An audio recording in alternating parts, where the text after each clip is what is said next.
Thank you very much, Bernie. So it's great to be here and welcome to the event. So first of all, my role, as Sean mentioned, is fully focused on the area of rising ritual health and life sciences area. So you will see the website that you referred to, risingRitual.ie. So there you'll see all of the European advisors listed, all of us there are in the same area. So I think one of the things I think is important for you to understand is also take a message from this is if you need to talk about advising, don't read all of the details, not all of the website, just talk to you. Sometimes you get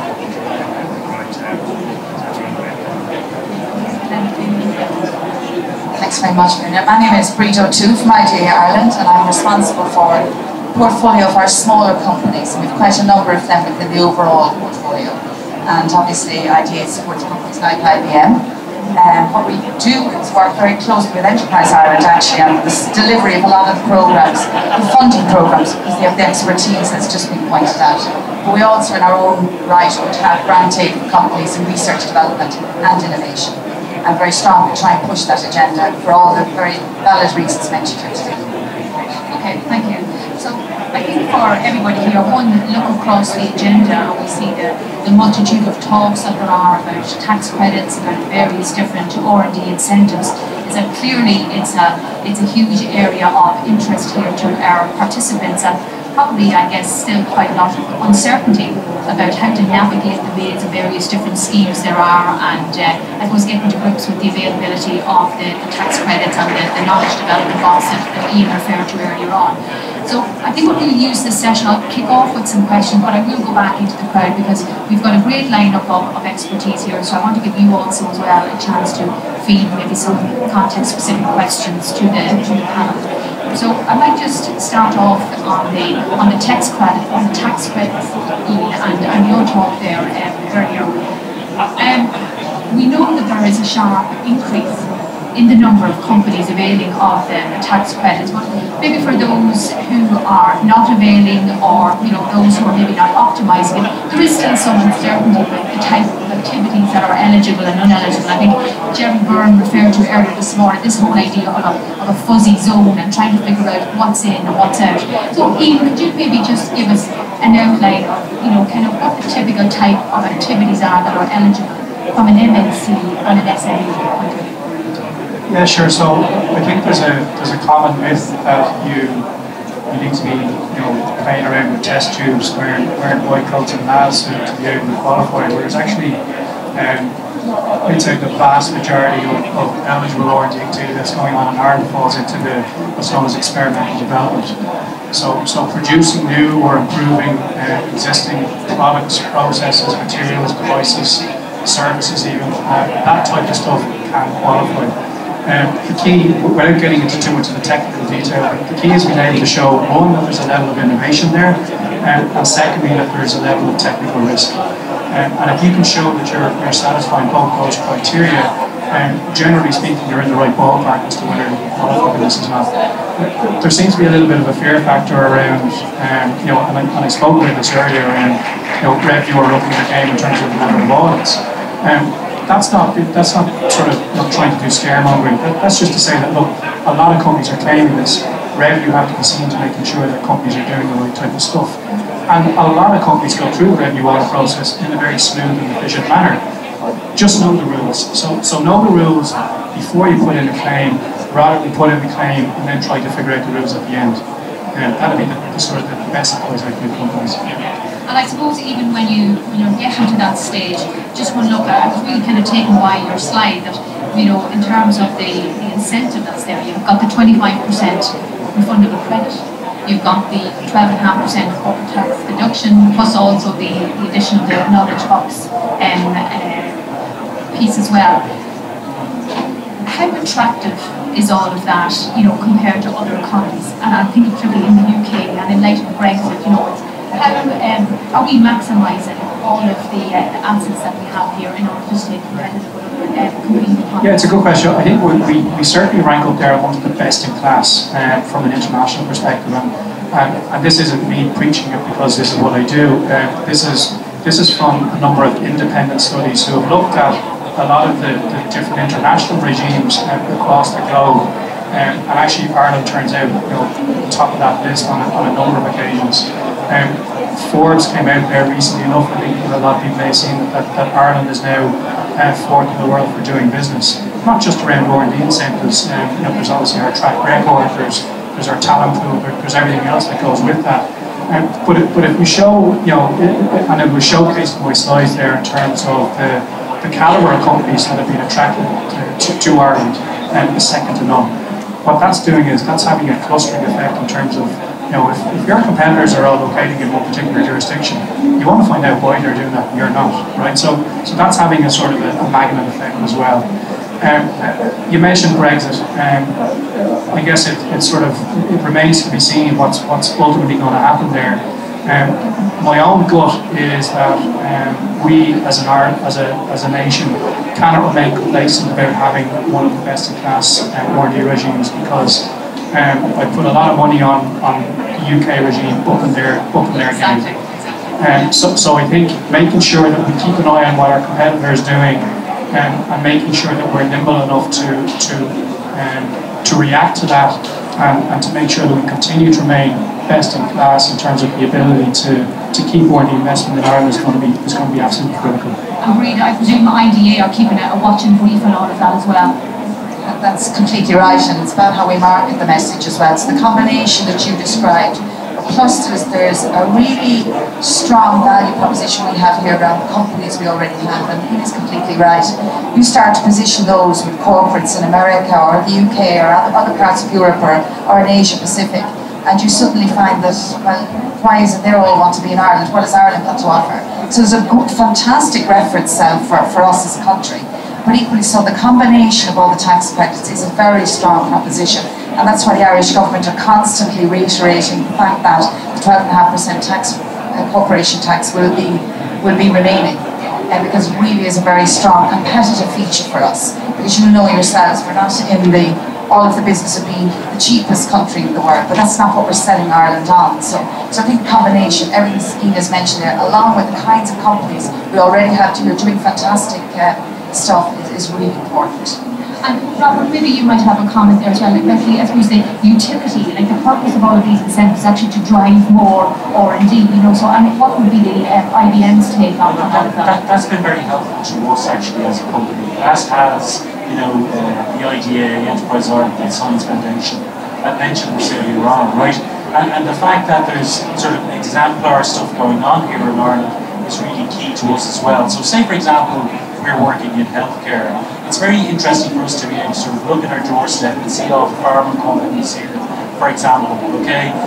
We can then basically take that back to the ranch and say, we've got all these guys on our doorstep, would we be a good foundation to expand into that particular space, right? And that's what we've done, and we've actually bought some Enterprise Ireland companies as well as part of that journey. So we bought an Indigenous Irish company called Quorum about 4 or 5 years ago, okay? They were a social enterprise company. They then became the foundation cornerstone, if you like, for What's in Health, right? Now we've now got a corpus of those individuals working in our lab in Ireland, if you like, and we're partnering with pharma and so on and so forth, and companies like Medtronic and organisations like that who are all clustered here. So it's really, really powerful, and our corporation actually sees Ireland as an environment where it's easy to get things done, easier than other jurisdictions, and that's because of all of the stuff that's going on here, plus the tax credit program is extremely attractive.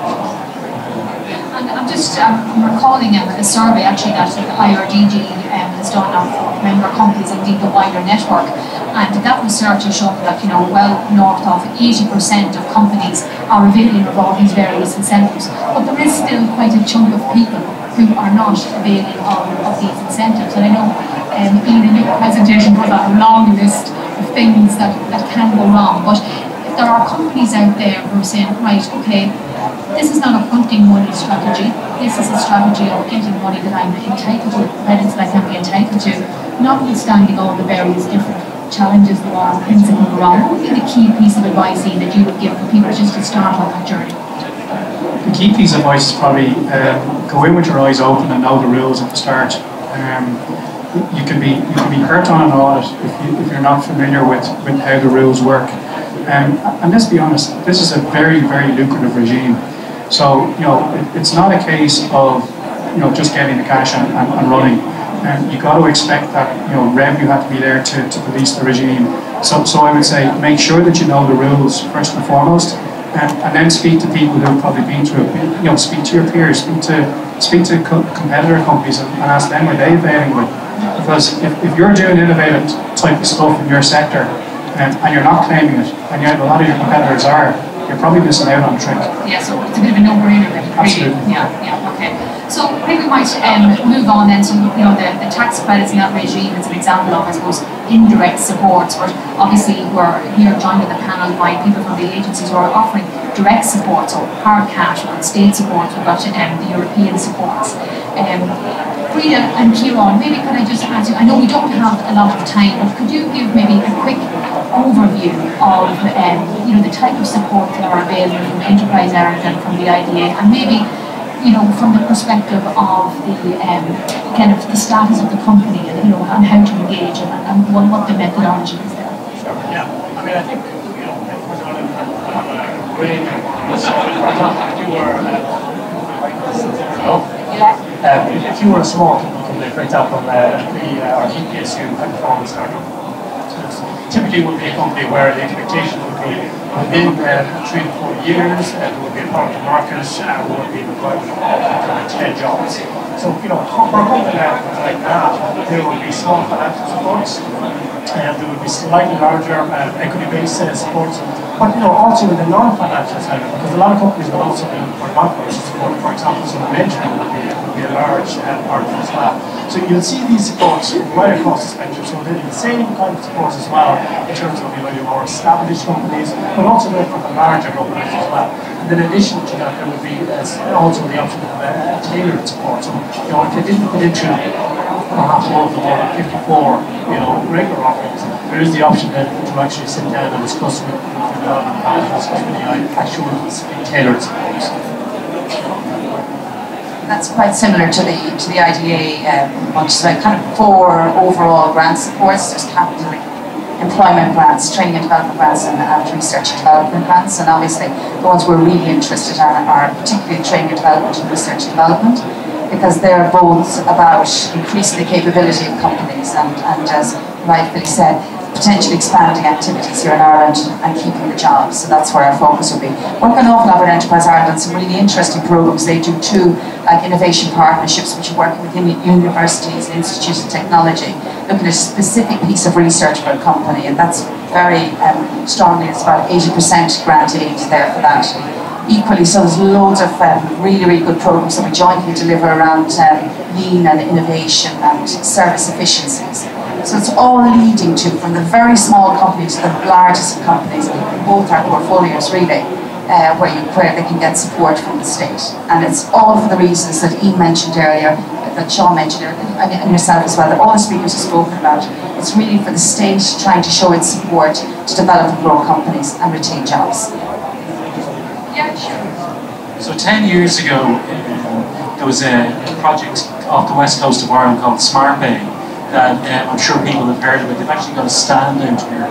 So in IBM at the time, we were struggling because we were a manufacturing company, if you like, in Ireland, and we really wanted to move into the added value space, if you like, and we had formed a team to go look at things, right?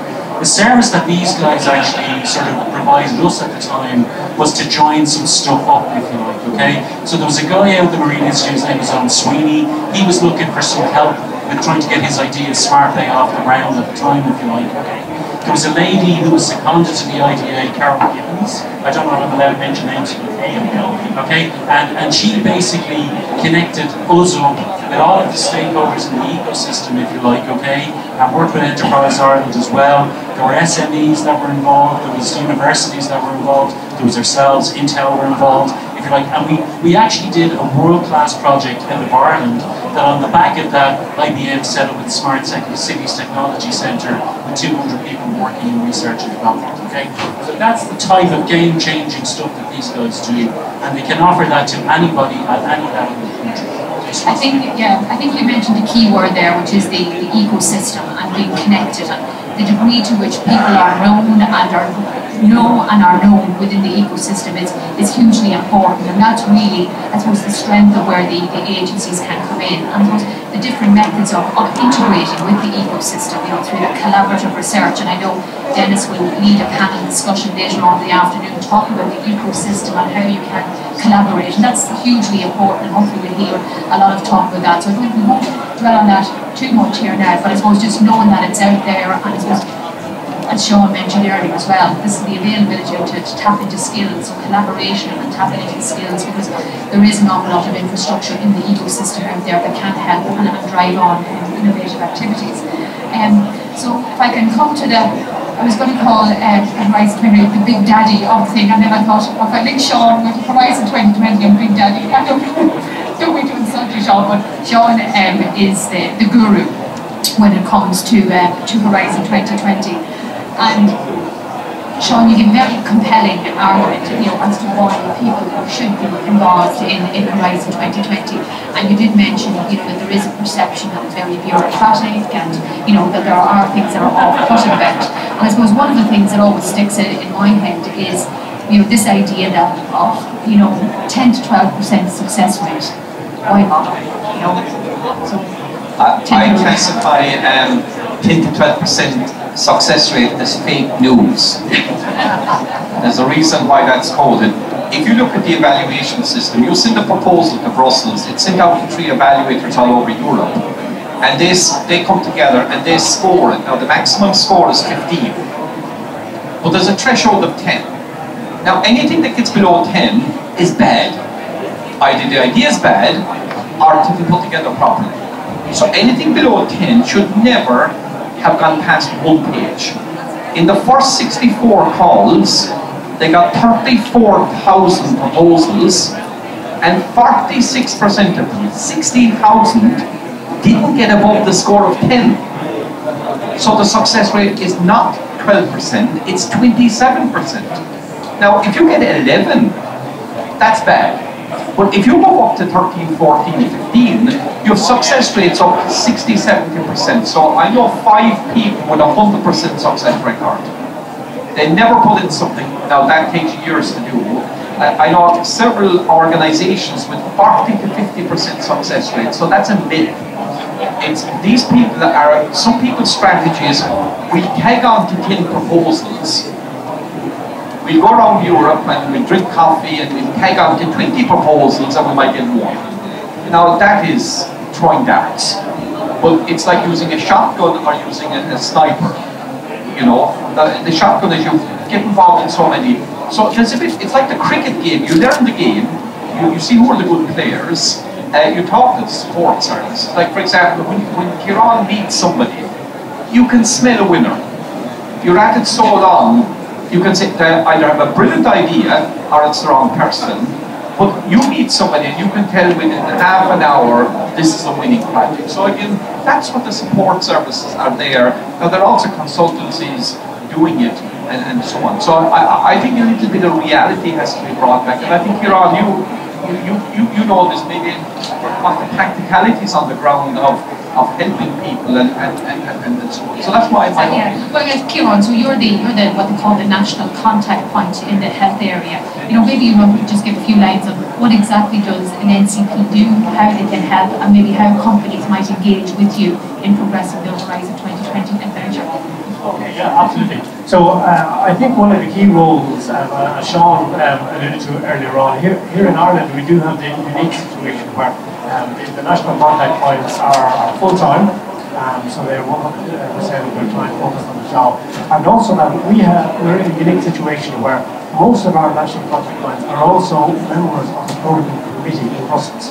So, I mean, for example, on Thursday I'm back at the Commission, we're developing the programme. So you would have seen in Sean's slide that this participating in the decision-making process. And that's one of the unique advantages that we have here. So when you engage with the likes of myself, or even the SME Instrument, myself, or Sean Brook, and Jim Leonard, You're talking to someone who's not only just aware of what's happening here, but also aware of what's decision making, what's happening in Brussels, and what's coming down the line. And as Sean very well made the point, understanding where these proposals are coming from, understanding the backgrounds in terms of for example, improving the digital health situation. So understanding all of these can really make your proposal a lot better. Because if you understand the background to where the topic came from, if you understand the background of what the problem you're addressing, straight away you're putting yourself outside of that significant percentage who are not going to make it the threshold. So I mean, that is a really important message. So from my own perspective, the engagement process is very simple. You simply pick up the phone and you talk to us. You don't read any of the papers on that because, as Sean mentioned, you could download the various papers in one area and you're on 2,000 pages in terms of the actual document, So it's simply, get to know us and look at the Horizon 2020 website. You can see us there listed per area, but you can speak to any of us, we can point you in the right direction and start the conversation. It doesn't really matter actually whether it's an Enterprise Ireland client or an IDA client. It just, both agencies work together on that. So it's important to just find the contact and go and speak to the person that knows the detail of that. And as Sean has elbowed me here to remind everybody, this is free.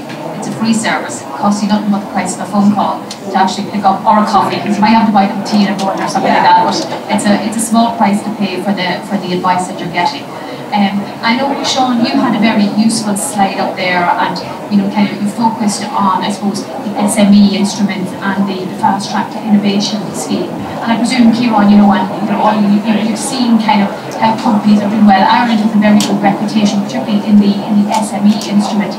Can you give a flavour, for the typical type of company who is going into the SME instrument and doing well, so scoring above the 10, scoring well above the 10, are there characteristics that you can, see, that participants here might be able to recognise in themselves and say, right, okay, that SME instrument could be for me? Okay, yeah, absolutely. I mean, the SME instrument is typically broken down into 3 phases. So there's a phase 1, phase 2, and phase 3. Now, where we see most of the activity would be in phase 1 and phase 2. So your phase 1 is effectively €50,000 grant to all feasibility to develop a business model. So the type of companies we would typically see going in there are early stage companies, still located, within the university, driven by an academic, but have a very clear, focused idea. Now, if you want to be successful at that, it's not just enough to have the idea. You need to have done the background in terms of your commercial competitors. Do you have freedom to operate, your IP? Can you get the IP from the university into the company at a very early stage? And also, your key opinion leaders. Can you engage with people? So if you say, for example, I have something in digital health, can you say, yes, we have talked to the various providers and we've talked to the people we need to be engaging with to actually get a product to market? If you can't say that, you're really not going to be successful in the phase 1. If we look at phase 2, companies who are doing more successful in phase 2 are companies who would, have a couple of employees in the company, but their management is key. If you have a good management, a good track record, you're going to be successful in phase 2. So you need to have a solid idea, a really clear way forward in terms of how you're going to get into the market, but a strong track record of management with credibility in terms of actually delivery. You've got to convince the evaluators that you can actually deliver. It's one thing to have an idea, but unless you can say, yes, we are going to get this in the actual market, we're not going to be successful. So they would be typically the main ones. And I think it really chimes with the talk Martin Curley delivered earlier on this morning. It's about innovation for adoption. It's not innovation for ideas' sake. It's really getting stuff out to market that will be adopted and taken up and utilised, I guess. And maybe, Robert, do you have any kind of war stories or any scars from Horizon 2020, or has it all been generally very positive engagement? We started on this journey about sort of 2.5 years ago. So part of what we wanted to do was form this innovation team, but we didn't want anybody in IBM telling us what to do, what would have happened if we'd have been funded through the brands. Okay? So we wanted to sort of go do it on our own. So in order to do that, obviously we need money. So we started into a few POCs, and then we started looking at Horizon 2020. And And the first thing that we did was went to contact points, really because we didn't want to sort of have to crawl through all the information or what have you. Okay? And effectively, we found the process quite straightforward, quite simple. We've been very successful. I think IBM is one of the top performing companies now in Horizon 2020. We've won quite a number of projects, and in actual fact, there's some members of the audience. Ida, hold your hand up.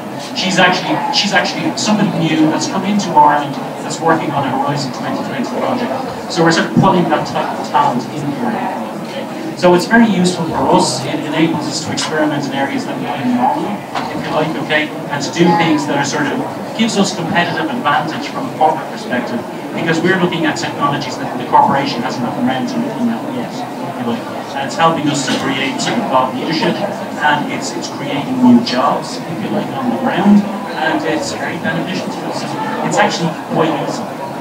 And really what you're saying, like, you know, it's a strategy to adopt, you know, and I suppose that kind of brings me to my next kind of question is that, you know, Sean had a diagram up there that describes the various different types of companies that we're engaging, you know, more towards as technologies come to market. So you've got your, you know, your high tech, your leading R&D performers, your medium techs, your low techs, your no techs. This, I suppose, is a question for all the panel members that, you know, can you give examples or maybe give demonstrations about how companies can weave in the various different state and Horizon 20 support in their strategy for the short, medium and long term? Maybe Robert, do you want to pick up maybe a little bit on that? Thanks for that. Yeah. So effectively, I mean, we think about sort of, you know, traditionally the way the IDA funds, if you like, organisations, right? So traditionally we would have been a server manufacturing business on our campus in Mulholland. So we would have had, you know, 2,000 people or whatever it was building server computers. Then that business, you know, we could see in 2005 that business was going to go away. So, you know, the IDA would have granted that in the beginning to help get us off the ground. Okay. So then what we did was we sort of start working then with Enterprise Ireland and Science Foundation Ireland to understand what was actually going on in the ecosystem here and help sort of move us up the value chain. And then through that we would have done various partnership programs. We would have invested in the SFI programs ourselves, if you like, to sort of, you know, look at areas that were interesting to us, and with the CSETs and now the centres, okay. And then those partners have then helped us in Europe, okay. So what they've done then is that they've helped us create relationships, and they've got, which is actually then won funding, if you like. So it's like a sort of a, you know, a virtuous circle. Once you're in and you're working across the horizon and across all the opportunities that are there, it does create that sticky effect on longevity for organisations like ours, but not just for organisations like ours, for all sort of like-minded organisations, I would say, that want to take advantage of the offerings from the ecosystem and the opportunity. Yeah, but just to add to that, I'd say certainly my experience in dealing with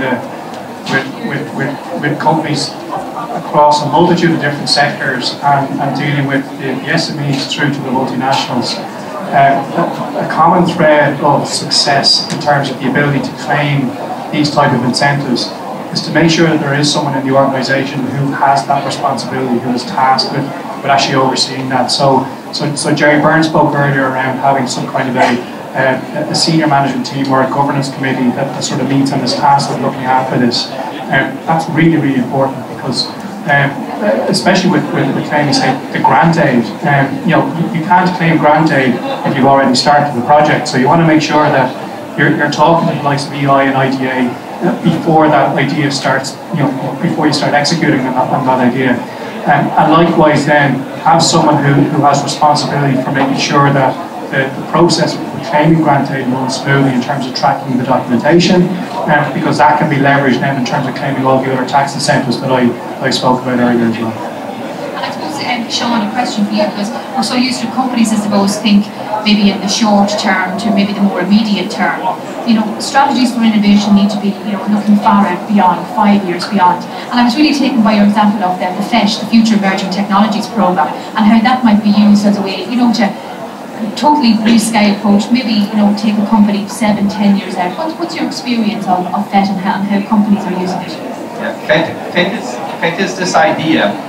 You can't sit down and say, think out the FET project. It's the idea that's burning in your head. that's the Oculus Rift, you know, this thing that this young guy in America developed, that would have been a pet project.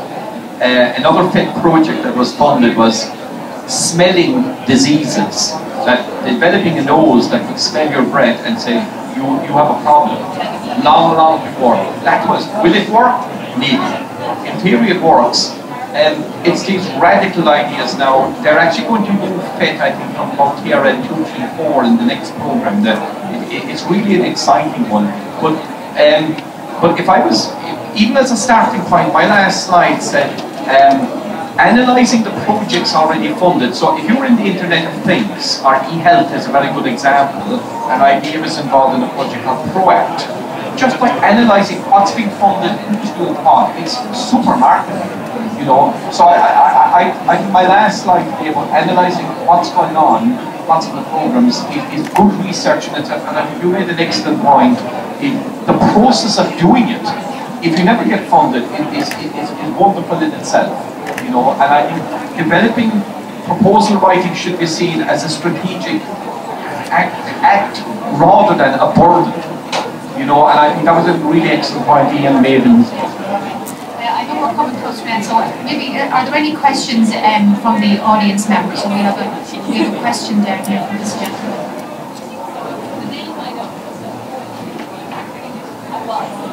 My name is John McNass, DC. The question I think for Ian. I think it's for Ian, it's for Ciara. Is there a dichotomy in the sense that the National Intellectual Property Protocol would suggest that if you invest with government exchequer funding, that you won't own the IP, you couldn't license it later, and that you therefore are obviated from being able to get the access to the 6.25% knowledge box? Yes, there is. And there is a divergence between the ability to claim KDB because you have to own the IP, and the ability to claim the R&D tax credit, because if you're claiming the R&D tax credit, it doesn't matter if you own the IP or not. So there absolutely is there. I think the biggest issue actually between the two schemes is the ability to foster collaboration between academia and business. Certainly the KDB does encourage that because there's no restriction on the amount that companies can claim for KDB costs that they outsource to universities, whereas that's extremely restricted from an R&D tax credit perspective. So if you're to claim R&D tax benefits on amounts that you outsource to universities, you can only claim 5% of that spend, which, you know, from a government agenda perspective, flies in the face a little bit around fostering collaboration between industry and academia. So I'd absolutely agree with that point, yeah. Could I ask another question? Follow-up, okay. It's not a follow-up, it's actually for Sean. Sean, a recent report from SFI suggested that to September 2016, the drawdown in Horizon 2020 was about 350 million, which if we continue at that rate means we'd be way below just a tour over the course of the programme. Does that mean that Ireland has an absorption capacity problem in terms of being able to draw down? Because obviously the structures are there, we've done it in the past with FP7, but perhaps have we reached the limitation of being able to absorb these kind of programs? I think that might be a Ciara question also, but I think there's scope, lots of scope out there.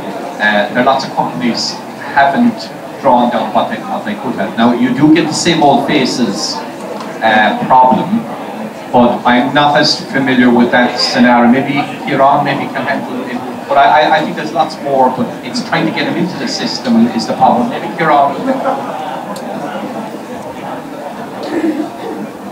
I think that's a good question, but I think we have to consider the programme similar to the way they were in Framework 7 are back-ended.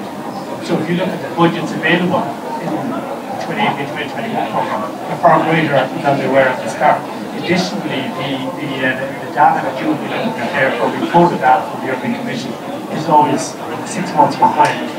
So you'll see there they're only contracts signed. They'll actually the money that was made to be reported. We're far in excess of that at the moment in terms of the actual money that we have at the moment. So, you know, similar to where we were in Framework 7, and halfway through, we were less than, 50% of our target, but we succeeded at the end. The biggest factor there is because the budgets are back-ended.